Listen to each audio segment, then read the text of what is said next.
It's the first renderings of what we're doing. So I want to wish everybody a big hello and Merry Christmas and welcome to Mar-a-Lago for this exciting announcement of the new Golden Fleet. We're calling it the Golden Fleet that we're building for the United States Navy. As you know, we're desperately in need of ships. Our ships some of them have gotten old and tired and obsolete, and we're going to go the exact opposite direction. We're delighted to be joined by Secretary of War Pete Hegseth, who's doing a fantastic job, and Secretary of the Navy John Phelan. Marco Rubio is here, who gave a great few words toward the end of last week. He spoke for a couple of hours on what a good job we're doing, which is true. As Commander-in-Chief, it's my great honor to announce that I have approved a plan for the Navy to begin the construction of two brand new, very large, largest we've ever built, battleships. You know, you used to build the Iowa, the Missouri, the Wisconsin, the Alabama, many others. We had big battleships. These are bigger, but they will have 100 times they'll be 100 times the force, the power, and there's never been anything like these ships. These have been under design consideration for a long time, and it started with me in my first term, because I said, why aren't we doing battleships like we used to? And these are the best in the world. They'll be the fastest, the biggest, and by far 100 times more powerful than any battleship ever built. So if you look at the Iowa, the Missouri, Wisconsin, Alabama, and others, but they were similar in size, some a little bit bigger than the others, but if you take the biggest one, it's 100 times more powerful. They're longer by a little bit, but and they're bigger ships, but they hold much more. They use the word lethality. Battleships are the largest, sturdiest, and most heavily armed vessel built specifically for naval combat. Well, America's built many new warships over the years. They've tended to be smaller, much smaller, and not conducive to where we are and where we're going, and peace through strength. But including, we've been building aircraft carriers. We're going to be upping that also. We're going to be going to a superior aircraft. We have the Ford class. We're going to be upping that to a different class of aircraft carrier. And we haven't built a battleship since 1994. These cutting-edge vessels will be some of the most lethal surface warfare ships. It will be actually the most ever built other than our submarines. We have submarines which will have, in many ways, even more lethality, and we have many of them under construction. Each one of these will be the largest battleship in the history of our country, the largest battleship in the history of the world ever built.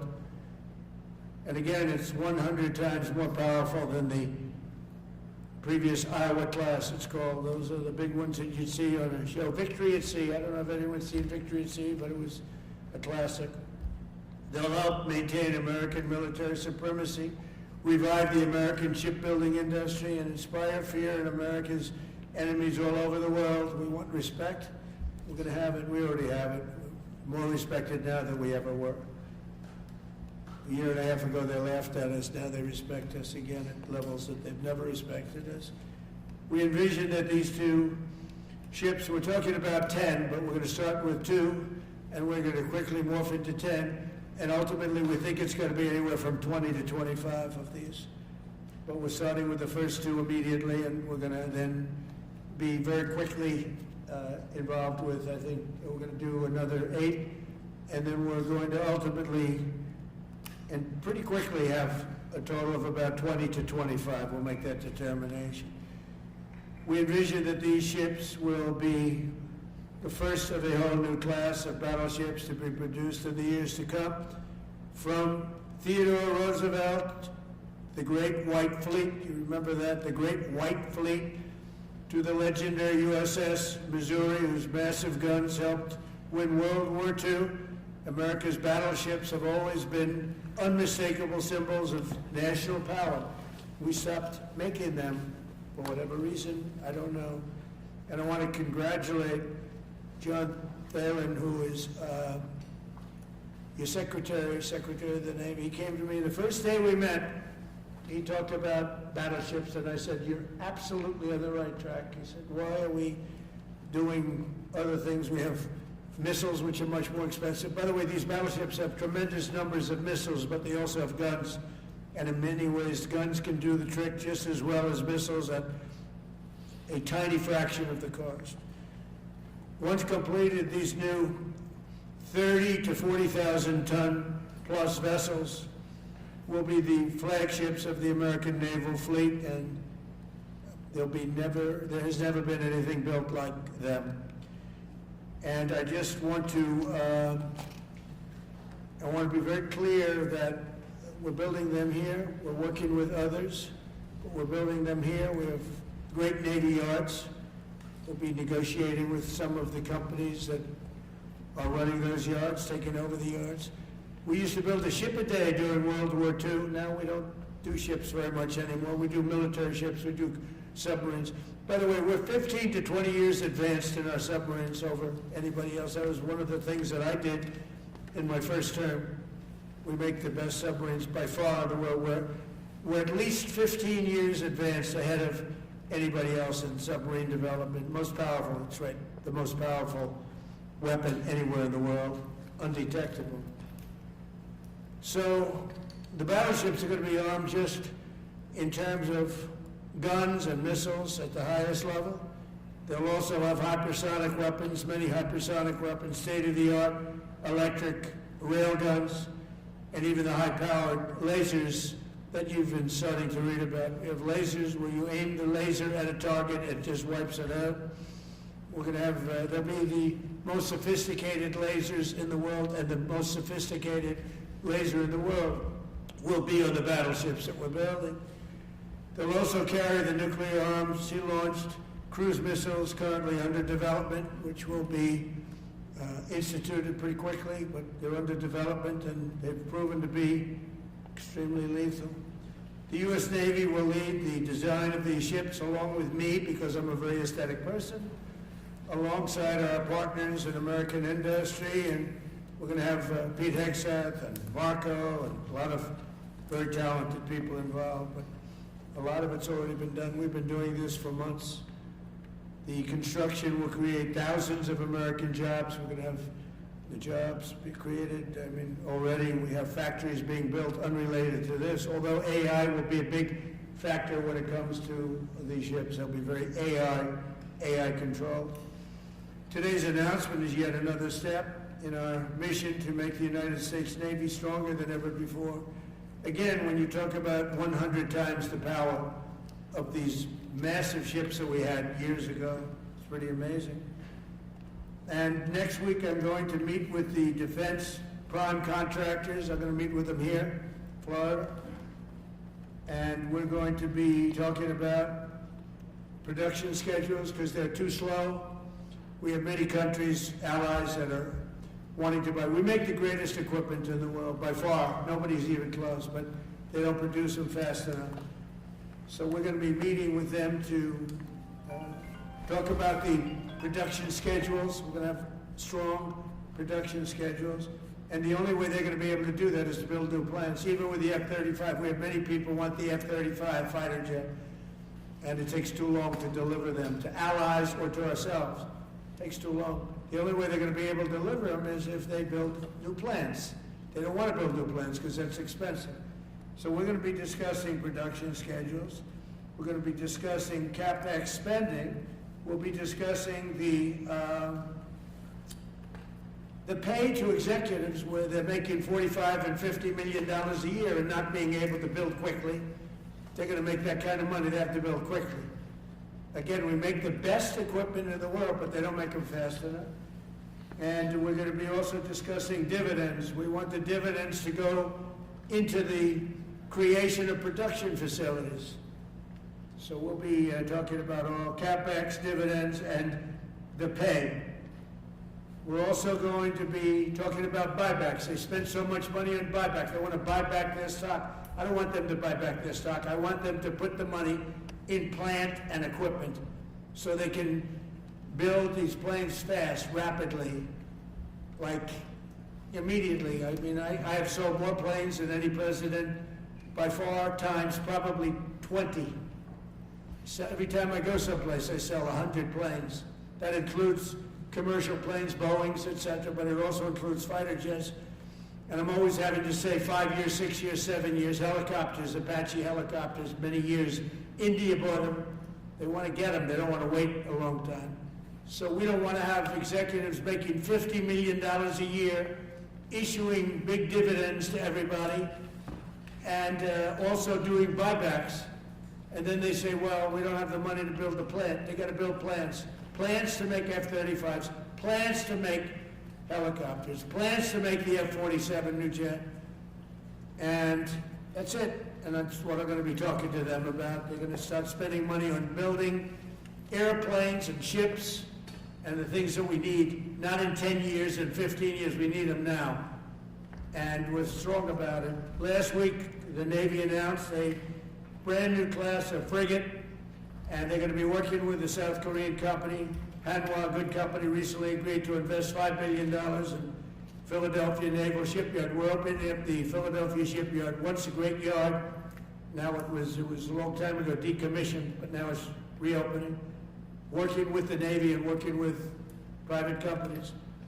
The record-setting defense bill I signed last week authorized $26 billion to build new ships, including destroyers and various others. We already have a lot of submarines, as you know, under construction. We're building a lot of submarines. I tell you, to be exact, we have right now 15 submarines under construction or ready to start. And we have, again, the greatest submarine in the world with our technology, like they talk about chips. Well, I would say submarines are a bigger deal than chips. We're at least 15 years ahead of any other competitor. China, Russia, nobody can come close. We're also building right now 3 large aircraft carriers in addition to the ones we have. And we have, actually, interestingly, we have a lot of submarines. How many submarines do we have now altogether, approximately? Huh? What? Over 30. We have over 30. But these are the super duper subs, and there's nothing like them. So we're going to be doing from 12 to 15 brand new submarines. We have a couple of other things going on. We'll be building other elements of Navy. We'll be fixing up headquarters. We'll be fixing up places for our great sailors to live. And we're going to be working very hard with companies, but we're also going to be penalizing companies that aren't doing a good job. For instance, when they built the Ford, Gerald Ford, the cost overruns were ridiculous. That was done in Norfolk, Virginia. We're going to be talking about that with that company. The cost overruns were out of control. In World War II, the United States built upwards of 4 ships per day. Can you believe it? 4 ships a day, on average. And now they weren't all big warships, but there were ships, freighters, tankers. And it's a tragedy that we allowed this incredible capability just go astray. We don't do that much anymore. We do build our warships, but that's about it. But that's a lot. We're going to restore America as a major shipbuilding power. We're going to ensure the USA is the most powerful fleet anywhere in the world, and long into the future with battleships helping lead the way and the submarines. And again, nobody competes with us on submarines. So I just want to thank everybody, and I'd like to ask Secretary Hegseth to say a few words, followed by the Secretary, but if you would, Secretary of the Navy. But Pete's doing a fantastic job. By the way, we have drugs are down 96.2% coming into the United States. 92.6 by sea. And soon we'll be starting the same program on land. The land is much easier. But every one of those boats that we knocked out saved 25,000 lives. So we save 25,000 lives every time we knock out one of those boats with the drugs pouring in, and you just have to see it. I mean, people say, "Oh, gee, do you think it was really drugs?" Well, just take a look. Bags all over the place. That's not fishing equipment. There's no fishing rods on those boats. They move fast. When you see a boat with 4 engines or 5 engines on, going 40, 50 miles an hour, well, they get hit. We save 25,000 lives every single time we knock out a boat. And it's over 96% stopped by sea. We're trying to figure out who the other 4% are, frankly. And we're going to have the same success, but even quicker, because it's much easier on land. If they want to come by land, they're going to end up having a big problem. They're going to get blown to pieces, because we don't want our people poisoned. 300,000 people died, probably last year 300,000. A lot of people say it was 200. Somebody said last night, it was only 175,000 people.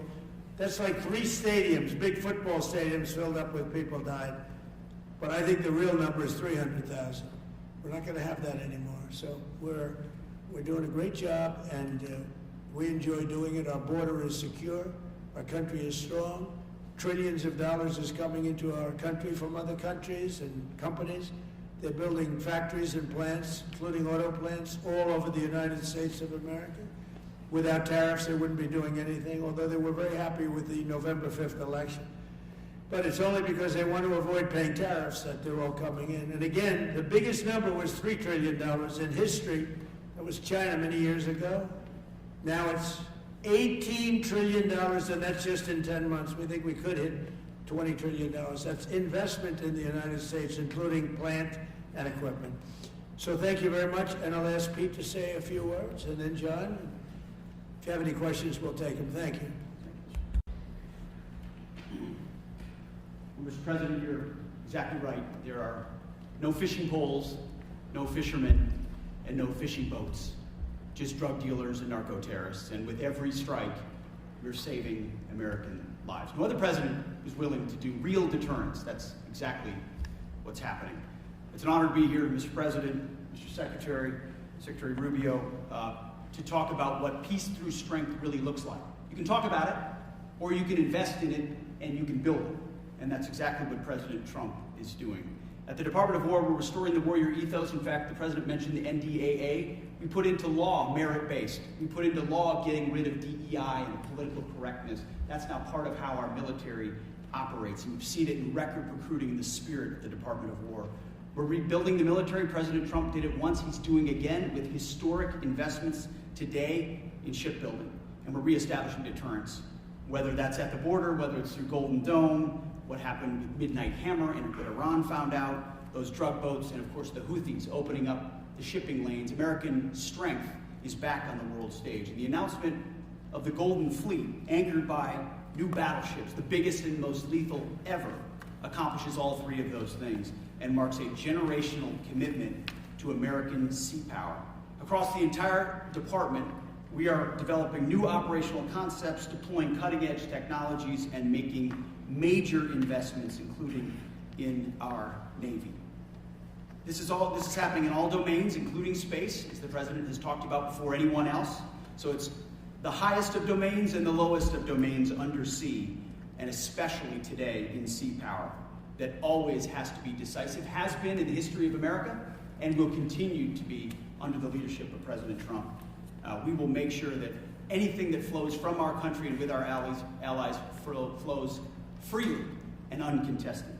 New and better ships will provide that deterrent today and for generations to come. This new class, these new investments, will be the types of things that for decades, for centuries, the American people will look back and thank President Trump for having the vision and the willingness to invest right now in capabilities we need today, tomorrow, and long into the future. So, Mr. President, thank you for this investment, and I'll hand it over now to the Navy Secretary.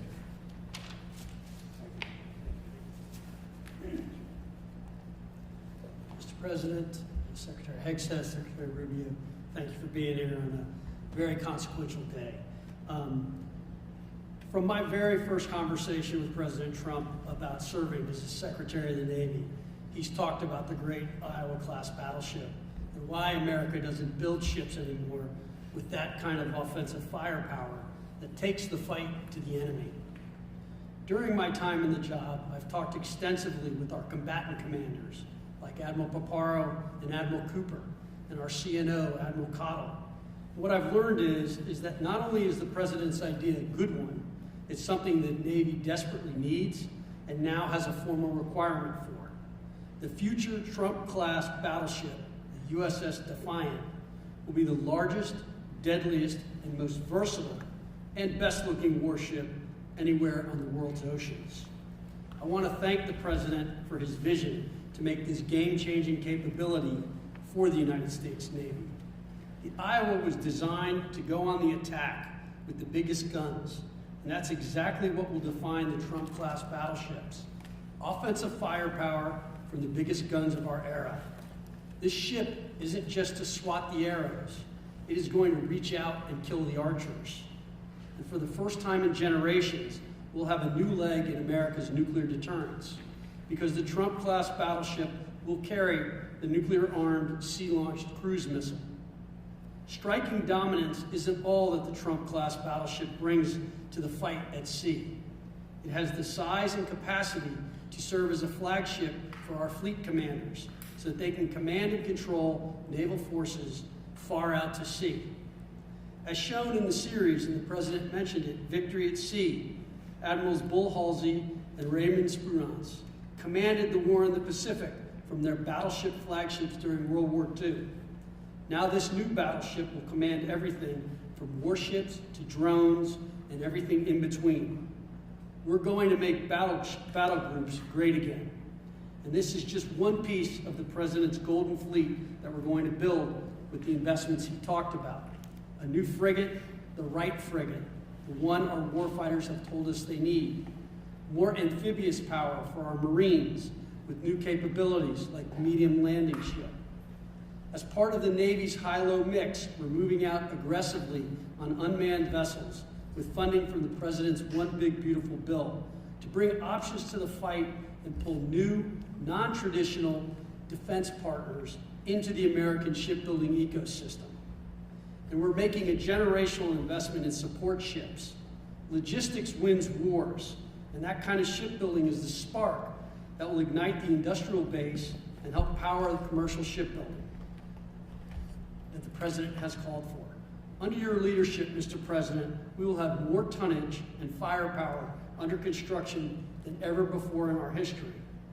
Building the President's Golden Fleet means jobs across the United States, now. There'll be work for shipyards everywhere, from Philadelphia to San Diego, from Maine to Mississippi, from the Great Lakes to the Gulf Coast. And for manufacturers that will build components for this battleship in every state. The President has been clear. We must bring back our American maritime industrial might. And he has told me many times that as Secretary of the Navy, it is my job to equip our sailors to win the fight at sea with the finest ships in our history. To conclude, the USS Defiant battleship will inspire awe and reverence for the American flag whenever it pulls into a foreign port. It will be a source of pride for every American when it brings home our brave sailors who will sail defiant, raise their fists, and say, "We are peace through strength." And our adversaries will know when the Trump-class USS Defiant appears on the horizon, American victory at sea is inevitable. Thank you, Mr. President. Now when a conflict arises, you are going to ask not one, but two questions. Where are the carriers and where are the battleships? Thank you. I just want to mention that John Phelan is one of the most successful businessmen in the country, in our country. Been a tremendous success, and he wanted to do this, and for nothing. He's taken probably the largest salary cut in history, but he wanted to do it. He wants to rebuild our Navy, and you needed that kind of a brain to do it properly. So I just wanted to give you a little information on him, which is probably enough. But one of the most successful men in the country, and he's that because he understands it, and he understands finance in addition to what we're talking about. Somebody's doing a fantastic job is Marco Rubio, Secretary of State, and Marco maybe say a few words, and then we'll answer some questions. Thank you. Thank you, Mr. President. And I don't have much to add. This is a phenomenal presentation. Thank you, Mr. President. This is American industrial power returning. This is the ability, once again, to rebuild, to have industry in the United States. This is generational, the change, not just in terms of applying American war power, increasing our ability to protect the seas. The U.S. Navy is the single biggest source of peace in the world of all of our forces because it gives us a global footprint. But it rebuilds American industrial capacity. The ability to make things again in our country has been critical to what the President's agenda has been all about, and this is a tangible reminder of it. And I know the country's grateful for it, and generations of Americans will be grateful for it. So thank you. Thank you, Mark. By the way, I think I'd just like to point out that these ships are made of steel as opposed to aluminum. It's a big difference, as you know. Battleships, the great battleships, had 6- and 7-inch steel hulls, and these are going to be likewise made out of very powerful steel. Our steel industry is coming back very strongly, by the way. It's coming back at record numbers, and we're going to be using them for the steel, but as opposed to an aluminum side, which, in all fairness, is not the same. So, John, we're going with all steel, I understand, and that's going to be something that people are surprised, more expensive, but not even comparable in terms of the importance and the strength. Yeah, please. What's your timetable for these first two ships, and do you see them as a Yeah, counter to China? we'll start almost immediately, and we'll probably talking about 2.5 years. And in terms of the mission, do you see it as a counter to China? It's a counter to everybody. It's not China. We get along great with China. I have a great relationship with President Xi, and not China. It's just everybody. You don't know who comes along, but we just wanted peace through strength. Hopefully, we never have to use them, but there will never be anything built like these. Think of it. Those battleships are incredible. These have 100 times the power. Think of that. And they were big and they were powerful. You know, I thought about taking some that are in dry dock and changing them, and then when I said that, you know, if we did, would be about, we could increase, if we doubled them, they'd be at like just a tiny fraction of what one of these was. This is the new technology, which is incredible. So we decided pretty early on not to do that. Yeah, please. Mr. President, Julio Rosas with Most Peaceful Media. You just referenced the lower amount of illegal drugs that are coming by sea, and you just said that you're going to start that same program on land soon. Are you just referring to Venezuela, or are you referring to other countries in Latin America? Anywhere drugs are pouring in, anywhere, not just Venezuela. Yes? Speaking of Venezuela, Yeah. oil. What are we going to do with the oil that we have? Going to do with what? The oil that has been seized. The United States seized 1.9 million barrels of oil on December 10th. We're going to keep it. We're Where, keeping. where's it? Are we going to sell it, or what are the strategic? Maybe we'll sell it. Maybe we'll keep it. Maybe we'll use it in the strategic reserves. We're keeping it. We're keeping the ships also. Yeah, please. About Venezuela, sir, have you spoken to American oil companies that have had their assets seized about what a post-Maduro Yes. Venezuela would mean for them, of what coming I have. back and restarting All operations? the big ones. Yeah, I have. Yeah, please. Why do you feel like this initiative was neglected for so many years, and does this come amidst the rising tensions between the U.S. and Venezuela? We're talking about with Venezuela. Yes. Well, you had a different kind of a president before me. They didn't mind being ripped off. They didn't mind being robbed. They didn't mind drugs pouring into our country. They didn't mind the jails of Venezuela and Nicaragua being emptied into the U.S., where they take over Colorado and other places. I do mind. So you had a different kind of a president. I hope people are enjoying it because we've never been respected more than we are now. Yeah, please. Thank you. Thank you, Mr. President. Were you surprised by the number of photos of Bill Clinton in the Epstein files? And can you commit to their By what? And were you surprised by the number of photos of Bill Clinton in the Epstein files? And can you commit to their full release by the end of the year? Some of the victims were protesting that too many of them were redacted. I know there are a lot of people that are angry about all of the pictures of other people, you know, but I think it's terrible. Look, I like Bill Clinton. I've always gotten along with Bill Clinton. I've been nice to him. He's been nice to me. We've always gotten along. Respect him. I hate to see photos come out of him, but this is what the Democrats, mostly Democrats, and a couple of bad Republicans are asking for. So they give me their photos of me too. Everybody was friendly with this guy. either friendly or not friendly, but they, you know, he was around. He was all over Palm Beach and other places. The head of Harvard was his best friend, Larry Summers, and Bill Clinton was a friend of his. But everybody was. I actually threw him out of Mar-a-Lago, and as a person that was in Mar-a-Lago, I threw him out. Mar-a-Lago. This is Mar-a-Lago. It's the hottest place in. I think it's the hottest place in the world, but it's the hottest place in Florida. And everybody would come here. He'd come here. We actually threw him out.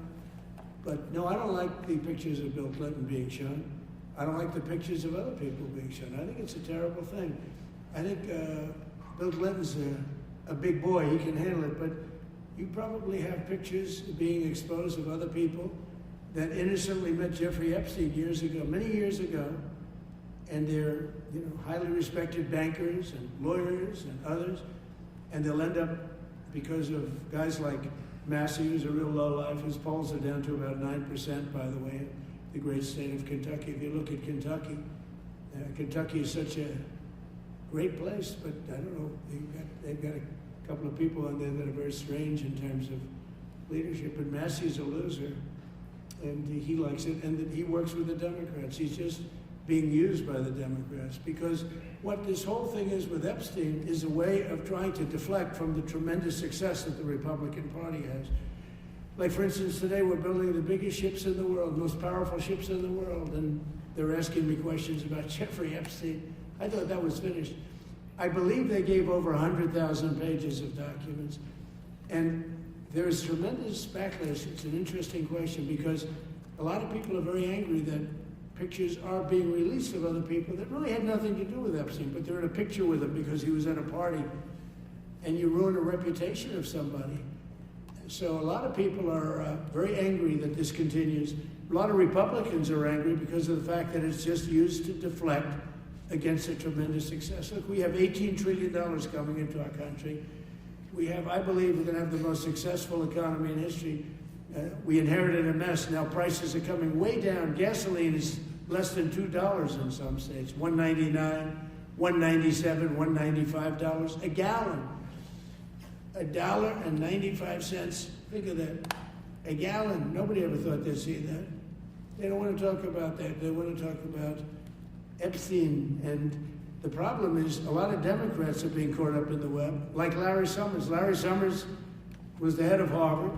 He's now been forced to resign from every board he's on, and he was thrown off the Harvard board.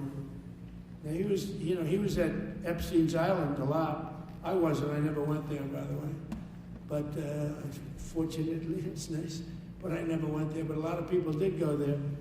But instead of talking about the battleships, or instead of talking about most favored nations drugs, we're bringing down drug prices like at a level that has never even been thought of, by thousands.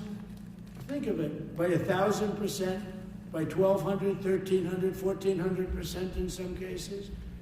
A drug that sells for $10 in London is costing $130 in New York. We're bringing it down to $20, and they're going to go up to 20.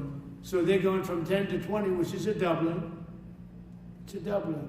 That's a lot, but it's a doubling. But we're going down to 20. So we're going down, if you can do your own math, but it's 2,000%, 3,000%. It's pretty amazing. And the New York Times had a story about it, a small story, way in the back of the paper. It's the single biggest thing to happen with respect to drugs probably in 50 years. It's never been anything like this. In my first term, I was able to get drug prices down 1/4%. It's the first time in 28 years that they went down. 1/4%. I'm so proud of myself. Now we're doing them 2,000%, 1,500%, 1,200%. That pill that sold for $130 will now be selling, as an example, for $20, because the rest of the world took advantage of us. Without tariffs, I could have never done it. I called up the heads of the countries, as an example. France, I spoke to a very good man, President Macron of France, and I said, Emmanuel, you have to raise your drug prices. He said, no, we will not do that. I said, you have to. I said, no, I don't want to do that. Look, you ask me if we go to $10 to $20, you're going to come way down to 20. We don't want to do that. Now, in all fairness, no other president even tried. But if they did try, there was actually a fake story in stupid USA Today. I didn't even think they'd make it anymore. I haven't. But I saw a story where Biden was trying to do this. Biden never tried to do it. Biden didn't know he was alive. He never tried to do it. But they're taking it from $10 to $20. So he would say, and the other leader said the same thing. No, we won't do it. I said, no, you're going to do it 100%. They said, nope, we're not doing it. We're not going to double our price. Because, again, if you go from $10 to $20, they're doubling their price. We're coming down, though, from $130 to $20, because we're going to get the lowest drug prices in the world. Whatever the lowest price is called favored nations. We're going to have the lowest price. So I said, no, you're going to. No, I will not do this. Politically, it's unacceptable. I said, Emmanuel, you're going to do it 100%. Please accept it now. Be nice. You're going to do it 100%. No, I will not. I said, yes, you will. He said, why do you keep telling me I am when I'm not? Because if you don't do it, I'm going to put a 25% tariff on everything France sells into the United States of America. And that's approximately 20 times more than I'm asking for with respect to drug prices. He said, I see. I agreed to do it. Every other country said the exact same thing. They all said, nope, I will not do it. I said, all right, on Monday morning you'll have the 25% tariff, everything you sell. In the case of France, it was wine, champagne, cars, everything they sell. It's 25 to 30 times the price of what we're talking, at 25%. Every single country agreed. And that was the big problem. The drug companies were difficult, but fine. Because we have a certain control over the drug companies. We had no control over these foreign nations. So every single country has agreed to do this. So we will take that pill price down as an example. Talking about not just pills, we're talking about everything. We'll take it down from $130 a pill down to $20 a pill. And the rest of the world will take it from $10 a pill up to $20. It's the biggest thing ever to happen, and it's barely covered in the New York Times because it's a fake newspaper. Yeah. Mr. President, on shipbuilding, how is the administration plan to ensure that there's sufficient workforce availability as you're producing these ships? Could you speak up? How does the administration plan to ensure there is sufficient workforce availability as you're producing these ships? We're going to have tremendous workforce availability. We're also going to have robots helping us. We're going to have a lot of robots helping us because we need it. And because we're going to town, we're building a lot between the AI and the auto plants. So we're going to need robots. We're going to have robots, but that's going to help us. We're going to have a tremendous workforce. And in order to operate, you're always going to need people. You know, you can have robots, but you're going to have to get somebody to start those robots, and you're going to have to improve the robots. But we're going to have robotic factories plus manpower. So we're going to have enough. We're going to need the help of robots and other forms of, I guess you could say, employment. We're going to be employing a lot of artificial things, but the beauty is we're going to have more jobs than we've ever had. Just so you know, a number came out the other day. We have more jobs right now in the United States. More people are working right now in the United States than at any time in the history of our country. Think of that. Pretty amazing. So we'll have the help of, mechanical help, if you want to call it that, but we'll have tremendous employment. They'll be paid a lot of money. They'll do better than they ever did. Okay? Mr. President, some may have been expecting a different kind of announcement today, hearing your Secretary of War and Secretary of State here. You mentioned strikes on land in Venezuela more than 15 times, even now, just in your recent remarks. Why should Maduro take your threats seriously? And he can do whatever he wants. What's your end game? Maduro? What's your end game? There's no answer. He can do whatever he wants. I mean, we have a massive armada formed, the biggest we've ever had, and by far the biggest we've ever had in South America. He can do whatever he wants. It's all right. Whatever he wants to do. If he wants to do something, if he plays tough, it'll be the last time he's ever able to play tough. But they sent their prisoners into us. They sent people from jails, prisons. They sent people from mental institutions and insane asylums into the United States. Just walked right in because Biden had an open border policy. What the Biden administration did to our country can never be forgotten. They took in millions and millions, 25 million people over the course of 4 years. Many of those people were murderers and drug dealers, prisoners, rough prisoners. 11,888 murderers. More than half of them killed more than one person. They came into our country. Now, I spoke to Christy Noem today. I spoke to Tom Holman today. He came down to see me. And we had a great meeting. They've done an amazing job. We're getting them out. We're getting them out very fast. But this should have never happened. But Venezuela was Venezuela took advantage of the open borders that Biden created more than any other country. Tren de Aragua, we had gangs all over. Look, I mean, you have a very weak governor in Colorado. Look what happened in Colorado where they would occupy apartment houses.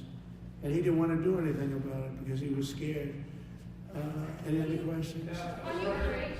Yeah, go ahead, please. So in response to the United States taking sanctioned oil from Venezuela, Colombian President Gustavo Petro criticized the United States by saying, well, the Southwest is stolen land and that it should be returned to Latin America. I just wanted to know what your response to that is. Well, he has to watch because, you know, he's got drug factories. They make cocaine in Colombia. And he's no friend of the United States. He's very bad guy. And he's got to watch his ass because he makes cocaine and they send it into the United States of America from Colombia. We love the Colombian people. I love the Colombian people. They're great people, energetic, smart, great. But their new leader is a troublemaker. And he better watch it. He better close up those cocaine factories. They have at least 3 major cocaine factories. We know where they are. He better close them up fast, yeah. By the way, it's made and sold into the work it all out. But he felt very strongly we need it for we need Greenland for national security, not for minerals. We have so many sites for minerals and oil and everything. We have more oil than any other country in the world. We need Greenland for national security. And if you take a look at Greenland, you look up and down the coast, you have Russian and Chinese ships all over the place. We need it for national security. We have to have it. And he wanted to lead the charge. So we're making him, Marco, today, a special envoy to Greenland. Greenland's a big deal. Yeah. Mr. President, on Ukraine, can you give an update on the talks that took place this past weekend? And could a trilateral discussion of sort be the next step for Ukrainian, U.S., and Russian So the talks in Ukraine, Russia are going along. They lost, as you know, 27,000 soldiers last month. Mostly soldiers, some people in Kiev, etc., but mostly soldiers. And the talks are going along. And I say that, you know, there's tremendous hatred between these two leaders, between President Putin, President Zelensky, tremendous hatred. And I hope we can get it done. We are talking. Talks are going okay. But, you know, I've solved 8 wars. And Thailand is starting to shape up. You know, they started with Cambodia, they started up again. But I think, Marco, we have that in pretty good shape to have that stopped. So we stopped 8 wars, and I thought this would be in the middle of the pack, but maybe easy, but in the middle of the pack.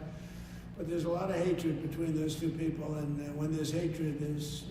But we stopped one war 38 years, one war 35 years, one war was going on for 32 years. And we stopped, think of it, we stopped a potential nuclear war between Pakistan and India. And the head of Pakistan, highly respected general, he's a field marshal, and also the Prime Minister of Pakistan said President Trump saved 10 million lives, maybe more, by getting that war. You know, 8 planes we shot down. That war was starting to rage. And he actually said the other day that President Trump saved 10 million lives, maybe more.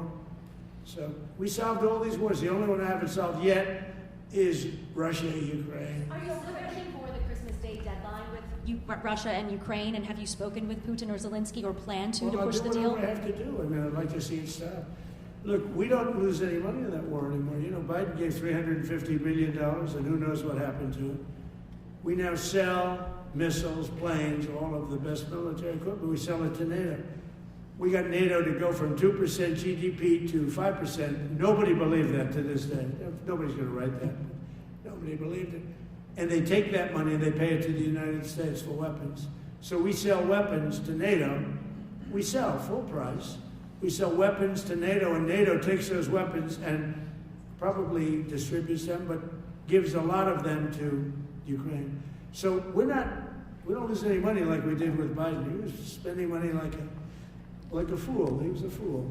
What he did to our country is so horrible. But he gave $350 billion between cash, gave a lot of cash, $350 between cash and weapons. You remember at the beginning of that whole thing, I gave them javelins. Javelins are the anti-tank busters. And President Obama at the time gave them sheets. I gave them javelins. They gave them sheets. But you know, the bottom line is time for, I think they're all tired of that war. Everyone's tired of that war. It's got to stop. Yeah, please. The U.S. was in active pursuit of a sanctioned oil tanker yesterday. Are you able to share what became of that tanker? Was the U.S. able to seize it? No, it's moving along, and we'll end up getting it. Yeah, we're actually pursuing it. Can you imagine? Because it came from the wrong location. It came out of Venezuela, and it was sanctioned. Is Yeah, your please. ultimate goal in Venezuela to force Maduro from power? Well, I think it probably would. I can't tell that. That's up to him what he wants to do. Would you like I think it would be smart for him to do that. But again, we're going to find out. Look, Venezuela did terrible things to the United States. They sent hundreds of thousands of people, millions of people into our open border. They sent their criminals, they sent their prisoners, they sent their drug dealers, they sent their mentally insane and incompetent people into our country more than any other country. Others did too. The Congo did. Others did too. And we just let them come right in because we were run by a stupid president. But you don't have a stupid president anymore. Mr. President, have you set up the meeting with the healthcare insurers just yet? And what are you hoping to get? I'll be setting it up. I think we're going to meet with the healthcare insurers, the insurance companies. So what I'm asking for in healthcare is very simple. Obamacare is a disaster. I call it the Unaffordable Care Act. Unaffordable as opposed to, it's unaffordable. They're going to have a tremendous increase in premiums, which is Obamacare, which is them, the Democrats' fault. They'll try and blame Republicans. It has nothing to do with us. It's the Democrats' fault. What I want to do is we spend hundreds of billions of dollars a year that go to insurance companies. I want that money to go to the people and let the people buy their own health care. And everybody loves it. It's become our issue. Now, before I do that, I'll meet with the insurance companies, just as I met with the drug companies, as you know. We're meeting with 4 other drug companies, Johnson & Johnson. But they've all agreed. We're meeting with them this week. It's coming up. It'll be a similar meeting. They've all agreed. But nobody would have thought the drug companies were going to do what they did. Were they giving away free drugs? And they've been so great. Okay? And we have most favored nations. Nobody thought that was possible. I don't think any other president ever tried to get it because they never thought they could. But with respect to the insurance companies, I want to meet, there's essentially 14 of them, 10 big, but there's a total of 14 pretty much, pretty big. And I want to meet with them and I want to say, I want you to cut your rates way down, way down. And maybe if they do that, we'll be able to not cut them out. We'll be able to continue to deal with them, which is probably a little easier process. I think the best process is pay the money directly to the people, let them buy their own health care. But I'm going to meet with them the first week back. I do it now, but they're trying to come up with a schedule. They want to meet badly, they've told me, but they want to come up with a schedule. I said, make it a good schedule. Your rates have to come way down. We're also going to meet with other insurance companies because under Biden, the insurance rates have gone through the roof. Auto insurance, home insurance. I mean, insurance companies are making far more than they're entitled to make. So we're going to be doing that. But just in the meantime, we'll be meeting with the insurance companies in the first week, the first few days back in Washington, because they're trying to come up with a proposal that will satisfy me. Thank you very much, everybody. Appreciate it. I hope you're going to enjoy the battleships. They're going to be beautiful. Thank you. And have a great Christmas if I don't speak to you. Thank you very much. Thank you very much.